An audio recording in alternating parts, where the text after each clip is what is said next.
अवसर प्रदान किया, मैं आपका आभार व्यक्त करना चाहता हूं। आपके साथ साथ बहुजन समाज पार्टी की राष्ट्रीय अध्यक्षा आदरणीय बहन जी का भी आभार व्यक्त करना चाहता हूं।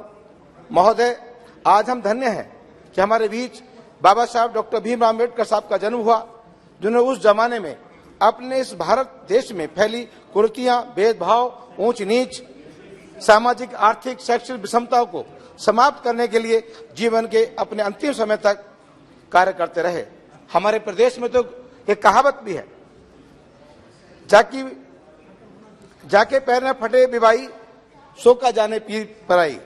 कहने का तात्पर्य यह है कि बाबा साहब ने स्वयं छुआछूत, ऊंच नीच और उत्पीड़न को सहा, जिसलिए उनको जब संविधान सभा में मौका मिला तो पिछड़ों, दलितों, महिलाओं के लिए संविधान में उन्हें हक दिलाने का काम किया। महोदय, लेकिन बाबा साहब अम्बेडकर साहब ने संविधान सभा की अंतिम सभा की बैठक में यह भी कहा था कि संविधान कितना भी अच्छा क्यों ना हो, लेकिन उसके मानने वाले लोगों की नीयत साफ नहीं है तो संविधान कभी अच्छा नहीं हो सकता। बाबा साहब ने इस संविधान को लिखकर 1950 में जब बाबा साहब संविधान को सौंप कर निकल रहे थे, उस वक्त में कांग्रेस के अध्यक्ष आचार्य कृपलानी हुआ करते थे। तो आचार्य कृपलानी ने कहा कि अम्बेडकर, तुम आज बहुत खुश हो। बोला, हाँ, आज मैं बहुत खुश हूं क्योंकि मैंने इस देश के अंदर पहले राजा के देव परिवार में ही राजा पैदा होता था, मैं इस देश के अंदर भिखारी के परिवार में भी राजा पैदा करने की व्यवस्था मैंने संविधान में लिखने का काम कर दिया है। देश में राजा के घर में राजा पैदा नहीं होगा, एक गरीब परिवार में भी राजा पैदा होने की व्यवस्था इस देश के अंदर मैं लागू करने का काम करता हूं। कृपाली जी ने कहा कि आपका समाज तो गरीब है, कमजोर है, अशिक्षित है, लाचार है, कमजोर है। हम उनका वोट पैसे के अभाव से लेने का काम करेंगे। हम आपके समाज का वोट उनको डरा कर लेने का काम करेंगे। उनका वोट हम खरीदने का भी काम करेंगे। लेकिन बाबा साहब ने आचार्य कृपलानी जी को एक बात कही, ये बात सही है आपकी कि मेरा समाज गरीब है, कमजोर है, पिछड़ा है, शोषित है, अशिक्षित है, लाचार है, लेकिन एक बात याद है कृपलानी जी, जिस दिन मेरा समाज अपने वोट की कीमत को समझ जाएगा तो तुम्हें भी लाचार बनाने का काम करेगा। और साथ ही जब अब उनका समाज ने वोट का महत्व समझा, अब वोट का महत्व समझने के बाद 1952 में जो पहला चुनाव हुआ, इस देश में जिस व्यक्ति ने देश का संविधान लिखा हो, देश में गैर बराबरी की व्यवस्था को खत्म किया हो, इस देश में समतामूलक समाज की स्थापना की हो, इस देश के अंदर भाईचारा कायम किया हो, इस देश में सभी को बराबरी का हक दिया हो, इस देश में राजा की वोट की कीमत एक तो भिखारी की वोट की कीमत भी एक करने का काम किया हो, ऐसे व्यक्ति को जब चुनाव में गए तो उस वक्त में कांग्रेस में जवाहरलाल नेहरू जी की हवा थी, उनका संदेश था पूरे देश में। लेकिन बड़े दुख की बात है कि ऐसे नेता को हराने के लिए जवाहरलाल नेहरू जी ने उनका विरोध करके और उनके पीए कजरोलकर को चुनाव जिताकर बाबा साहब को चुनाव हराने का काम किया। ये कितने दुख की बात है कि जो आज परम पूज्य बाबा साहब अम्बेडकर साहब की बातें तो करते हैं, लेकिन बाबा साहब के साथ जो शोषण कांग्रेस ने किया, मैं समझता हूं किसी और ने तो शोषण करने का काम नहीं किया। बाबा साहब अम्बेडकर साहब तो पहले चुनाव में हारे, कजरोलकर में हारे, तो मैं बधाई देना चाहता हूं उस मुस्लिम समाज के उस व्यक्ति को जो बंगाल से चुनाव जीत कर आए थे।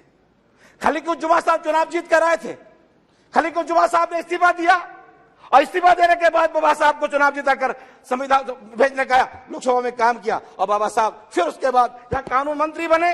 लेकिन सरकार में रिमोट किसके हाथ में था?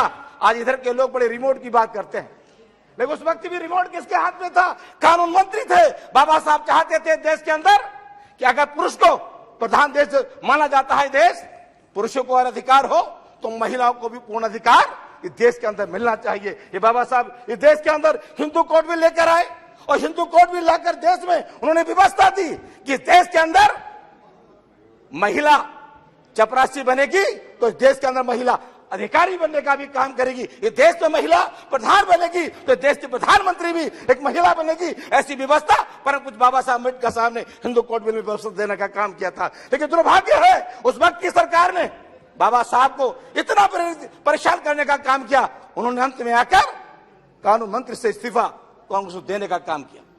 दुर्भाग्य की बात है। लेकिन साथियों, उसके बाद बहुजन समाज पार्टी के राष्ट्रीय अध्यक्ष ये देश में बाबा साहब ने आर्टिकल 340 में पिछड़ों को 27% का आरक्षण दिया, 341 और 342 में SC ST को 15%, 7.5% का आरक्षण देने की बात कही। 1952 में सरकार बनी, बाबा साहब ने अनुसूचित जाति अनुसूचित जाति के लोगों के लिए तो आरक्षण दिलाने की व्यवस्था कर दी। जब उन्होंने पिछड़ों की बात कही तो कांग्रेस ने कमीशन काका कालेकर के नाम से कमीशन बनाने का काम कर दिया। आरक्षण देने की बात नहीं करी, जो 27% आरक्षण मिलना चाहिए था, काका कालेकर की कमीशन बनाने का काम कर दिया। उसके बाद मंडल कमीशन को बनाने का काम कर दिया। लेकिन 1989 में देश में फिर लोकसभा का 9वीं लोकसभा का चुनाव हुआ। उसमें बहुजन समाज पार्टी के राष्ट्रीय अध्यक्ष आदरणीय बहन कुमारी महती जी, जिस जनपद से मैं चुनकर आया हूं, आदरणीय बहन कुमारी महती जी उसी 89 में बहुजन समाज पार्टी की राष्ट्रीय अध्यक्ष लोकसभा 9वीं लोकसभा चुनकर आई। जब 9वीं लोकसभा में चुनकर आई, उस वक्त में बीपी सिंह देश के प्रधानमंत्री बनने वाले थे, लेकिन उनके पास 3 वोटों की कमी पड़ रही थी, 3 सांसदों की कमी थी। माननीय काशीराम साहब से बहन कुमारी महती जी आदरणीय बीपी सिंह जी मिले। उन्होंने कहा कि आप हमें 3 वोटों का समर्थन दे दो, पत्र हमें दे दो, इस देश के प्रधानमंत्री पे मैं पहुंच जाऊंगा। तो परम पूज्य बाबा साहब मानव काशीराम साहब ने कहा ठीक है। बोले इसके बदले कोई मंत्री ले लो, मंत्री पद ले लो। बोला मुझे मंत्री पद नहीं चाहिए, मैं चाहता हूं इस देश में मेरी 3 मांगे, अगर इस बात अगर आप मांगेंगे तो मैं आपको समर्थन पत्र दे दूंगा। कि बड़ी खेद की बात है कि कांग्रेस के इतने लंबे समय से इस देश के अंदर कांग्रेस की सरकार ने नाचने वालों को, गाने वाले को, खेलने वालों को तो भारत रत्न की उपाधि सम्मानित करने का काम किया, लेकिन जिस व्यक्ति ने देश का संविधान लिखा उसे भारत रत्न की उपाधि सम्मानित करने का काम कांग्रेस ने नहीं किया। मैं चाहता हूं, मैं समर्थन आपको दे दूंगा, लेकिन आपको सबसे पहले परम पूज्य बाबा साहब अम्बेडकर साहब को भारत रत्न की उपाधि से सम्मानित करना पड़ेगा। बीपी सिंह जी ने कहा ठीक है, मैं आपकी शर्त को मानता हूं। दूसरी हमारी मांग है, ये देश धर्मनिरपेक्ष देश के नाम से जाना जाता है, इस देश पे सबको बराबरी का अधिकार है, संविधान के तहत सबको बराबरी का हक है। ये देश सभी धर्मों का सम्मान करता है, इसलिए किसी भी धर्म को ये इजाजत नहीं कि दूसरे धर्म का शोषण ये देश के अंदर करने का काम कोई व्यक्ति करे।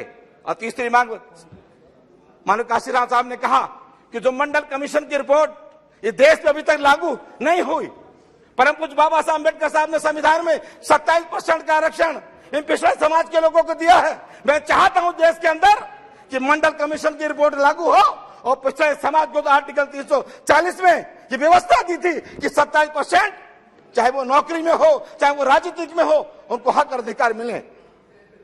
बीपी सिंह जी ने उस वक्त हाँ कर दी, प्रधानमंत्री बन गए, परम पूज्य बाबा साहब अम्बेडकर साहब को भारत रत्न की उपाधि से सम्मानित कर दिया। लेकिन जब मंडल कमीशन की रिपोर्ट को लागू करने की बात आई तो बीपी सिंह जी भी हिबा वाली करने लगे। उन्होंने मंडल कमीशन की रिपोर्ट को लागू नहीं किया। मानव काशीराम साहब ने कहा अगर आप मंडल कमीशन की रिपोर्ट लागू नहीं करोगे तो मैं कोर्ट के हाउस में धरना दूंगा। उन्होंने वोट के हाउस में धरना दिया और कहा बीपी सिंह जी से कि देश हमारा, राष्ट्र तुम्हारा नहीं चलेगा, नहीं चलेगा। ये नारा मानव श्री काशीराम साहब ने देने का काम किया था और कहा था बीपी सिंह जी की सरकार में कि हम वोट से लेंगे पीएम और सीएम और आरक्षण लेंगे एसपीडीएम, ये नारा दिया।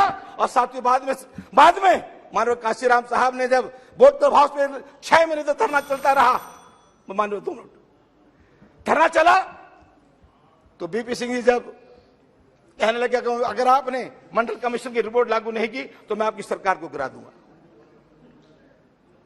तो उस वक्त में फिर रात को 12 बजे देवीलाल जी उस वक्त प्रधानमंत्री हुआ करते थे, वो प्रधानमंत्री हुआ करते, उनसे मिले मानव काशीराम साहब कि आप चिंता ना करें, आप मंडल कमीशन की रिपोर्ट की मेरी वकालत करो, मैं आपको अगला देश का प्रधानमंत्री देखना चाहता हूं। वहां से मानव काशीराम साहब की तरफ को देखकर बोले तुम्हारे पास 3 तो सांसद हैं, तुम मुझे देश का प्रधानमंत्री कैसे बना दोगे? बोले मैं ऐसे बना दूंगा कि मैं 5.5% खुद बैठा हूं और 54% की वकालत कर रहा हूं पिछड़ों को वोट का अधिकार, पिछड़ों का आरक्षण को लागू करने के लिए। तो सारे 85% के लोग तुम्हें वोट देंगे, तुम्हें देश का प्रधानमंत्री बनने से कोई रोक नहीं सकता। तब ये बात चली पता बीपी सिंह को। बीपी सिंह ने रात को 12 बजे माननीय प्रधानमंत्री जी ने अपनी कैबिनेट को बुलाया और देश के अंदर 27% का आरक्षण मंडल कमीशन की रिपोर्ट को लागू करने का काम किया। कांग्रेस चाहती इस मंडल कमीशन की रिपोर्ट को तो आज पिछड़े समाज के लोग तो बात करते हैं कि अगर पिछड़े समाज के लोगों को 27% का आरक्षण, चाहे वो हिंदू हो चाहे हमारे मुस्लिम भाई हो, 27% के आरक्षण की बदौलत जो आज नौकरी और जो पा रहे हैं, तो आज नगर निगम, नगर पालिका, जिला पंचायत अध्यक्ष, जिला पंचायत पे चुनाव जीत कर जा रहे हैं, ये किसी और की बदौलत नहीं, परम पूज्य बाबा साहब अम्बेडकर साहब के आर्टिकल 340 के 27% के आरक्षण की बदौलत ये लोग जीत कर जा रहे हैं। तो मैं चाहते ना कहते मानवर, आपसे इतना कहना चाहता हूं, आज 75 साल इस देश की आजादी को हो गए हम लोग। कृपया समाप्त कीजिए। लेकिन दलितों के साथ जो बाबा साहब ने संविधान में व्यवस्था दलितों को दी थी, वो अभी भी वो अपने अधिकार से वंचित है। बड़ा दुर्भाग्य के साथ मैं कहना चाहता हूं कि राजस्थान जहां एक दलित समाज का युवक मुंह से रखना तो रखता है, उसकी हत्या कर दी जाती है। मध्य प्रदेश में दलित के ऊपर पेशाब करने की घटना घटित होती है। पूरे देश में दलितों के ऊपर जो शोषण हो रहा है, तो मैं आपके माध्यम से सरकार से कहना चाहता हूं कि ये देश में अगर आप चाहते हैं कि तरक्की बढ़े, तो आप दलितों के शोषण को रोकने का काम करो, दलितों को उनके बराबरी का अधिकार में लाओ, और दलितों की लड़ाई को अपनी लड़ाई की लड़ो, वो भी आपके अपने परिवार के हैं। तो मैं आपके माध्यम से इतना कहना चाहूंगा कि 75 साल में आज हम लोग संकल्प लें कि जब नए संसद भवन में हम प्रवेश करें, इस लोकतंत्र के इस मंदिर से, पुराने मंदिर से जाकर नए मंदिर हम जाएं, तो वहां पर सरकार की सोच बदले और पूरे देश में जो दलितों के ऊपर अत्याचार हो रहा है वो अत्याचार बंद हो और हर दलित को न्याय मिले। बहुत बहुत धन्यवाद। आपके माध्यम रखना चाहता हूं। आपका बहुत बहुत धन्यवाद। धन्यवाद। श्री